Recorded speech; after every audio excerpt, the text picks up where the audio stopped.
In my early 20s, I loved the Tim and Eric Awesome Show, Great Job, and I still love the show. One of my favorite skits was a song, actually, and in the video, there's a balding middle-aged man singing about sitting on people while he sits on people. The man in that video is named Palmer Scott, and last July, when I was in Salt Lake City, he invited me to his apartment, where I sat down with him, and we talked. I'm Palmer Scott. We are recording in my apartment in South Salt Lake City, Utah, overlooking a wonderful dump of a house. It's home for now. Anyway, so most people know me from the Tim and Eric Awesome Show, Great Job. I'm the sit-on-you guy. I've always been an actor. I started acting when I was 10 years old, acting and performing in elementary school, doing little magic shows with chemistry that were never very good, doing cartoon impressions, that sort of thing. Like every actor, I had a need for attention and affirmation, so I think that's where a lot of us start. I was a target. I was short. I did not handle stress or teasing well. So I was a target. Also, I was sensitive. One time I was feeling really nice to one of my teachers, and we had a beautiful chrysanthemum plant out back, and I'd given it to my mother. So I wrapped up a bouquet, not huge, but a bouquet for the teacher. And I remember having about 30 kids all around me in a circle. And every time I would turn my back to someone, they'd hit me, somebody in back. And I'm not, when I say 30, I think that's on the small side. I mean, yeah, I do have residual rage, and that was some fairly traumatic things. Not as bad as some. I mean, I was never, I was ganged up several times in the locker room. That all, that happened several times. But, again, the teachers, just ignore it. There are a couple of teachers, basically high school, that was, they listened to me, and they actually encouraged me to do things, to explore my creativity, to explore my love of language. One of the reasons I like doing Shakespeare is because it's the words. I can feel the words. And in my belief with Shakespeare, every king should make you laugh, and every clown should make you cry. A few years ago, got to play Bottom in Midsummer Night's Dream. And he has a speech where he wakes up and he's like, oh, and every time I see an actor, it's like, oh, I had a dream and I thought I was a king and I thought I was out. And I thought, no, this is a common man who dreamt that he was royalty, that he had been raised up. And he didn't have an ass's head in my mind. To me, that was a crown that he was wearing. And they're always like, they're patting themselves down and stuff. It's like, thought I had a beautiful woman, a queen who loved me. So that's what, Nick Bottom should do that. The theater is humanity in a microcosm, but then I've heard, music is humanity in a microcosm. With those of us who are on the creative side, we want to create our universe and invite you in to share it, whether it is a painting, or whether it's a comedy routine that I do, or a writer who's creating characters with belief systems and everything else. We're creating a world that we want to share with you. We want to provoke a response. Without an audience, it doesn't matter how brilliant you are. Without someone else to appreciate it, it's just mental masturbation. And let's face it, f***ing's better with two people. If theater is done right, it makes you go away thinking about, why are you feeling the way you're feeling? Not just, oh God, that was funny, I laughed, I cried, I was moved, and then you go into the bathroom and there's the movement. This is one where you really think, okay, yeah, maybe I should consider what I say. Is it so hard to refer to a transgender person by their preferred pronouns? Is that really such an imposition on me? That's what any of the arts are meant to do, is to bring us into a better understanding of ourselves and the other parts of humanity. So that's that. Yeah.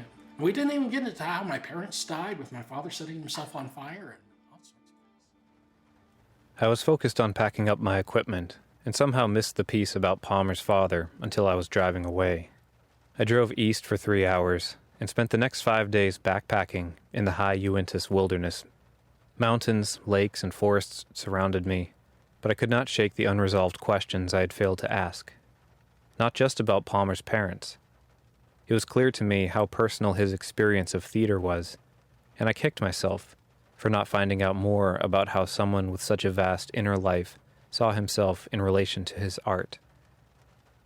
6 days later, I was taking shelter from an unseasonable rain in the parking lot of an old auto body repair shop, eating lunch in my rental car. The Wasatch Range was spread out in front of me, the Great Salt Lake Basin on the other side, with Palmer Scott in it somewhere.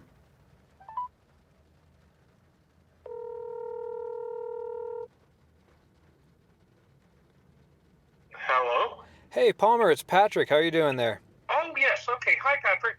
I still have a couple questions for you, and I was wondering if you could have like 20 minutes this afternoon, we could chat some more. Oh, I have a rehearsal tonight. Oh, okay. No worries. Is tomorrow morning any good for you? Tomorrow morning would be fine. Great, I'll text you when I'm on my way. How's that? That would be fine. Fantastic. All right, see you tomorrow. See you later. Take Bye. care. Okay, Let's see. Let's set up in a little corner here. Maybe we can avoid the echo a bit. all right. Nice big room. The echo is pretty bad.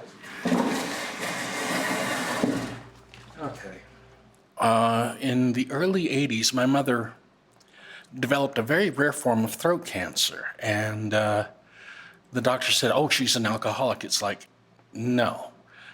She used to work for the federal government. Both my parents did. And she, at one point, was a lab assistant, cleaning things and everything. And they worked with a lot of chemicals that were not good. And she was supposed to recover, but basically the cancer had metastasized and gone through her body. And I basically spent 4 months 24/7 taking care of her. And I finally had to come home at one point, and she chose, and I really do think she did this, she chose to die a couple of days later because she waited till all the kids were gone.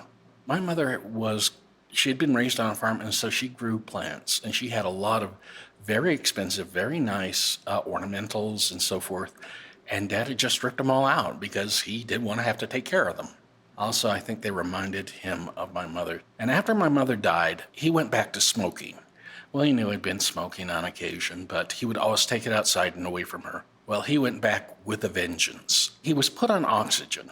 He has COPD, so he's on oxygen. And I'm there, and one night, I leave the door to the bedroom that I'm in open so I can hear things. I hear this small crash, and I hear him call me. And I look, and there's this odd light in his bedroom, my parents' old bedroom, and I thought, what the hell is that? I get up, and I go in, and he is on fire.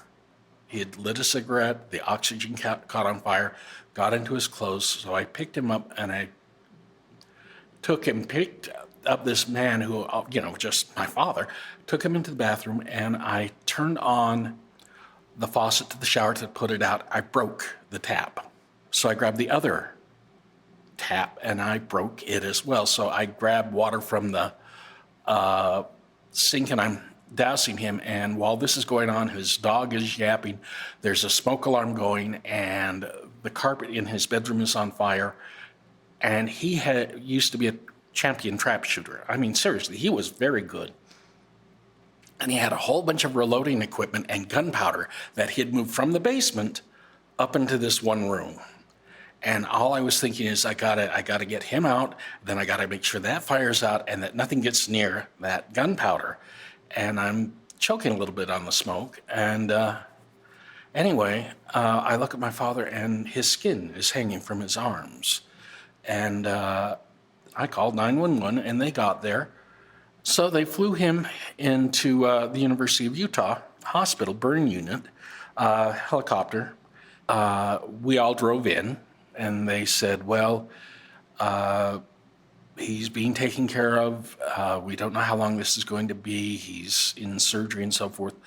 Just go home, and we'll call you if there's a change.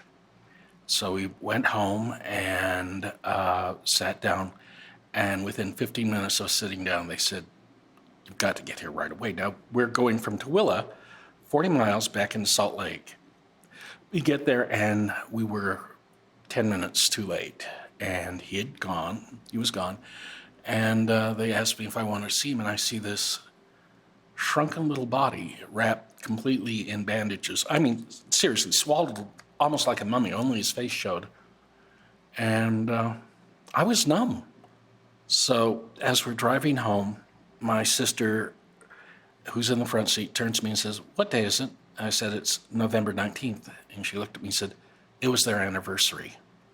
And so my father died on the day of their wedding anniversary.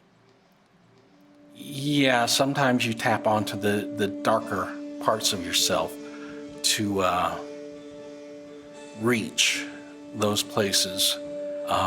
I told you the audition with Tim and Eric that I had to talk about the blood and the dripping and the self-sacrifice, and I tapped into that emotion for the monologue in the play.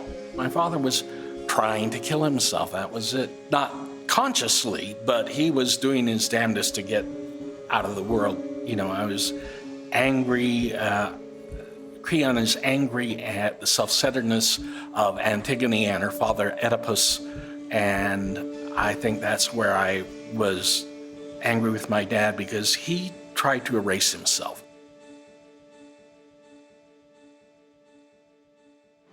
Can I ask, do you see yourself as a character, as a role, as an archetype? Sad-faced clown. That's kind of who I am. I don't know what there is about me, but people love to see me put in my place.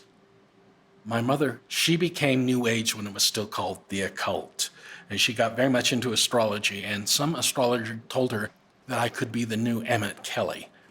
You ever see the clown with the scruff like I've got right now, with his teary eyes, and he's got the hobo outfit and everything, and he never said a word. He was always quiet, but you knew everything that he was thinking, and you would end up laughing so hard and feeling sorry for him at the same time. And the astrologer told him, "He's the new Emmett Kelly. He can do that."